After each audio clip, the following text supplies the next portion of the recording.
Lord of the Mysteries. Chapter 1108. Messed Up Family. Gehrman Sparrow's silence made Tracy's heart sink, as though she had fallen into an ice cavern. When he saw despair surface on Vice Admiral Aylmer's face, Klein took out a piece of paper from his pocket. With a flick of his wrist, he made it fly forward like a poker card. With a whoosh, the slip of paper cut through a tiny portion of the invisible spider webs like a piece of metal. It tore open the translucent ice crystal and lacerated Tracy's left arm, causing blood to splatter. The surface of the paper was quickly dyed with a bright red tinge before it boomeranged back from the trapped demoness into Klein's palm. Tracy originally imagined that the piece of paper would come at her throat, but she never expected it to only target her arm. She was momentarily stunned. Only when Gehrman Sparrow folded the piece of paper and placed it into an iron cigar case did she suddenly realize something.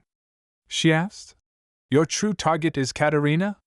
Klein placed the iron cigar case back into his pocket without answering her. He calmly asked, "You are her descendant?" Upon hearing this, Tracy, who was still trapped by the ice crystal and spider silk, suddenly let out a low laugh. "I'm not just a descendant. I'm her child. Daughter." As Klein rejoiced over his caution in not recklessly killing her, causing Demoness of White Katerina to sense something, he subconsciously analyzed whether Katerina was the mother or father of the ailment maiden. If Katerina was also formerly a male, it's possible that she's Tracy's father, but the problem is that she was already a Sequence 4 demigod during the Pale disaster that was at the end of the fourth epoch. And for the assassin pathway, a man will change into a woman at Sequence 7, which, in other words, if Katerina is Tracy's father, Tracy needs to be at least 1,300 years old. However, it's impossible for a Sequence 5 Beyonder to live for so long. Even most Sequence 4 and Sequence 3 saints aren't capable of that. There's only one answer, and that is that Tracy was born by Katerina. Also, it happened in the past few decades. An advanced maternal age of more than 1,000 years. Klein nodded slightly and confirmed without any change in expression. "She's your mom?" Tracy's expression suddenly turned odd. "No, my mother." Just as he was about to ask what was the difference between that and mother, since it was essentially a more formal and eloquent manner of speech, Tracy sneered and said, "My mom is another person. She used to be my father. You demonesses have messed up families. But that isn't the reason why you spread catastrophes to the world." Klein used his clown powers to control his facial muscles as he continued looking at ailment maiden, his face impassive. Tracy, who was already in a dire situation, was now beginning to abandon herself to despair. Without waiting for Gehrman Sparrow's response, she sighed and gave a self-deprecating laugh. "Maybe it was all a mistake since I was born. Abnormal parents, abnormal family relationship, abnormal sect members. They sculpted me and harmed me. At the age of 8, I found out that my father, who I had always admired as a role model, had suddenly become a woman. He was becoming like a dainty flower by the day, becoming more and more adept at using his charms. Later on, he even found a male friend and gave birth to my younger brother. Can you imagine that kind of feeling? After I ran away from home and came to the sea, I finally found a normal sense of self-recognition and a social identity after many years of hard work. I finally understood what I really wanted. Then, a potion bottle turned me into a woman." "Hell, woman." After listening quietly, Klein said without changing his tone, "Your instigation skills are pretty good." Tracy turned agape, but in the end, she only sighed and smiled with a complicated expression. "I admit that I was trying to win your sympathy. Everyone wants to live. Isn't that right? However, I didn't lie. That was my life experience." She stopped exaggerating her pain and sadness and paused. "Before you kill me, I would like to ask you a question. It's a question that won't put you in a difficult spot." "What is it?" Klein looked at the demoness and asked. Tracy hesitated for a moment before finally asking, "Before you came to assassinate me the previous time, did Helene know about this?" Klein was silent for a moment before he said, "She didn't know what would happen.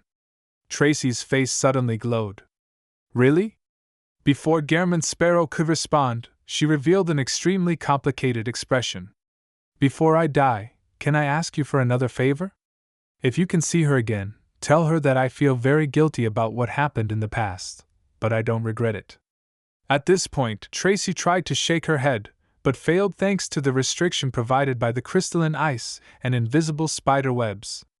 She could only laugh at herself. Forget it, there's no need to tell her. Let's leave it at that. You can do what you were here for. With that, Tracy closed her eyes. After a few seconds, she didn't feel the pain she expected. Instead, she heard Gehrman Sparrow say in a deep voice, "Say this, no one is to disturb me." Tracy was surprised as she felt perplexed, and it showed on her face. However, since she was already facing death, such a small matter wasn't worth nitpicking about. She opened her mouth and said, "No one is to disturb me." As soon as she said the statement, the same voice echoed on the Black Death, greatly amplified. The pirates didn't have any doubts about this. It was as if they were following a specific pattern. They instinctively avoided the captain's cabin and continued their work. Since the captain said not to disturb her, they naturally wouldn't seek her out. At the same time, Tracy saw Gehrman Sparrow take off his top hat and press it to his chest.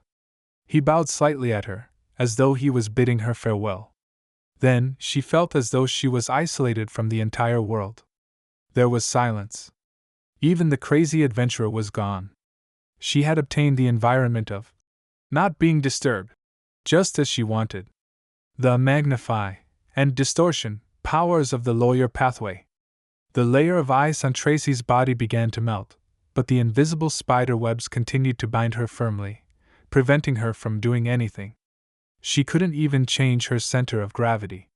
Hence, she could only stand there like a lifelike wax statue. He didn't kill me. Tracy looked ahead blankly, momentarily in disbelief. She didn't believe that Gehrman Sparrow hadn't taken action because he pitied her. This crazy adventurer had killed many pirates, and there had never been a situation where he showed mercy. As for Tracy, although she believed that she wasn't the typical demoness and didn't live up to her status as a demoness, how could she not have done anything bad as a pirate? She was experienced in both the slave trade and in plundering ships. Similarly, Tracy didn't believe that Gehrman Sparrow was moved by her beauty and her experiences, and had ended up coveting her, because his cold gaze was like he was looking at a dead person. There must be other factors. A thought flashed through her mind as she made connections with matters she might be involved in. She quickly came to a conclusion. It's likely because of my blood relationship with Mother. As for demonesses, they're all good at hexes. Once I die, Mother will immediately notice it.